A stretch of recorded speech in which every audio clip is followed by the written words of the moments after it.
नमस्ते, मैं डॉक्टर अनीशा गुप्ता हूँ। मैं एक आई स्पेशलिस्ट हूँ। आज हम बात करेंगे दो बहुत आंख की प्रोमिनेंट तकलीफों के बारे में, काला मोतियाबिंद और सफेद मोतियाबिंद। क्या ये सेम होते हैं या अलग होते हैं?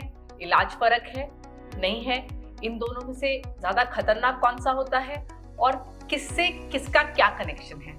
सबसे पहले नाम, सफेद मोतियाबिंद, काला मोतियाबिंद। सफेद मोतियाबिंद होता है कैटरैक्ट और काला मोतियाबिंद होता है ग्लाकोमा। दूसरा कारण, सफेद मोतियाबिंद होता है आंख में जो भगवान ने हमें लेंस दिया हुआ है, एक लेंस होता है आंख के अंदर, उसमें सफेदी बनने को सफेद मोतियाबिंद कहते हैं। ये एक एजिंग चेंज होता है और मोस्टली सबको ही आता है उम्र के साथ साथ, किसी को किसी एज में, किसी को किसी एज में। काला मोतियाबिंद या ग्लाकोमा होता है आंख का प्रेशर बढ़ना।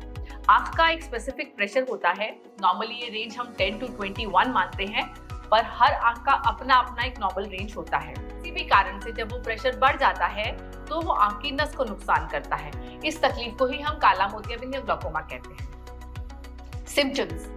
सिम्टम्स में सफेद मोतियाबिंद में सिंपल सा सिम्टम होता है, आंख में दिखाई देना कम हो जाता है, रोशनी कम हो जाती है, शुरू में नंबर बढ़ने लग जाता है माइनस का और धुंधलापन आने लग जाता है, पीलापन दिखने लग जाता है, रात के समय नाइट ड्राइविंग बिकम्स डिफिकल्ट, रोशनी ज्यादा चुभने लग जाती है।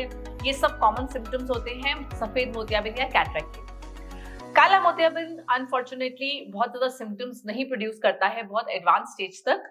ग्लाकोमा में कई बार आंख में दर्द, स्ट्रेस, पेन, जो हमारी रोशनी है, बल्ब की रोशनी, उसके आसपास गोले, सतरंगी गोले दिख सकते हैं, रेनबो हेलोस दिख सकते हैं आपको, वो एक कॉमन सिम्टम होता है। एडवांस स्टेजेस में आपकी फील्ड रिस्ट्रिक्शन की वजह से टम्बलिंग हो सकती है, रात के अंधेरे में चलने में दिक्कत हो सकती है, ड्राइविंग में दिक्कत हो सकती है और मरीज टकराते बहुत हैं चीज़ों से काला मोतियाबिंद के केस में। लेकिन काला मोतियाबिंद में बीच की रोशनी काफी लेट तक नॉर्मल रहती है, इतनी अफेक्ट नहीं होती है, एडवांस स्टेजेस में जाकर ही बीच की रोशनी में फर्क आने लगता है। और खतरनाक कौन सी है इनसे ज्यादा? डेफिनेटली काला मोतियाबिंद ज्यादा खतरनाक होती है। काला मोतियाबिंद इसलिए ज्यादा खतरनाक होता है क्योंकि इसका डैमेज जो है नसों में आता है और परमानेंट डैमेज होता है। जब आंख का प्रेशर बढ़ता है, नस को कुछ ना कुछ डैमेज देता है वो, और उस वजह से वो रिवर्सिबल नहीं होता है। वो ऐसा नहीं है कि हम ऑपरेशन से, दवाइयों से प्रेशर नॉर्मल ले आए तो जो हमारा नुकसान जा चुका नस में वो वापस नहीं आता है, हम सिर्फ उसको आगे बढ़ने से रोक सकते हैं।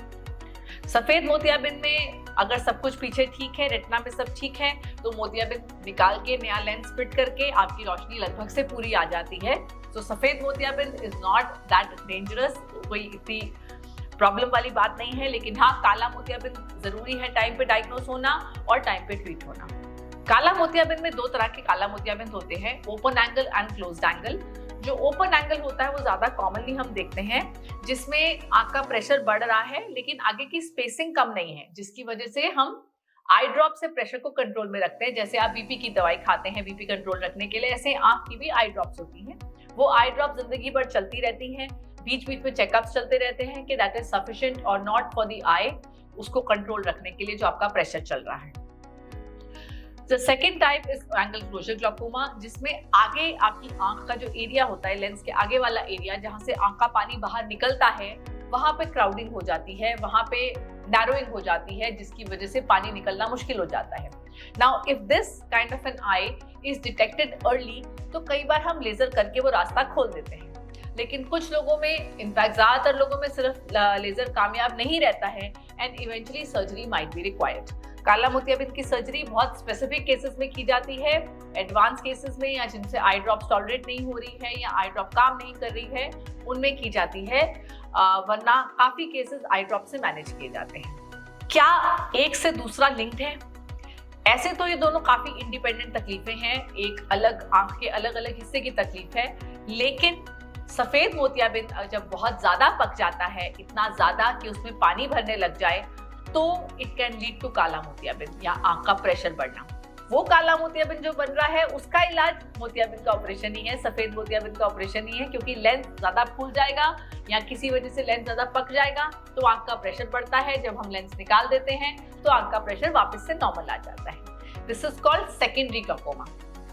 कुछ तरह के काला मोतियाबिंद और तकलीफों से भी होते हैं, यूवियाइटिस से आंख में जब सूजन बनती है या चोट लगने के बाद भी देखा गया है। इन सबको हम सेकेंडरी ग्लाइकोमास बोलते हैं। मतलब ये कि किसी और कारण से आंख का प्रेशर बढ़ा और काला मोतियाबिंद बन गया। अगेन, सफेद मोतियाबिंद आपको जल्दी पकड़ में आ जाएगा, जल्दी पता चल जाएगा। काला मोतियाबिंद सिर्फ और सिर्फ रूटीन टेस्टिंग में ज्यादातर पता चलता है, क्योंकि बहुत ज्यादा सिम्टम नहीं होते हैं। इसलिए अगर आपकी कोई फैमिली हिस्ट्री है काला मोतियाबिंद की, या वैसे भी 40 के बाद कोशिश करके हर साल अपनी आंख चेक करवाएं ताकि कोई भी तकलीफ हो तो पकड़ में आ जाए और टाइमली ट्रीट हो जाए।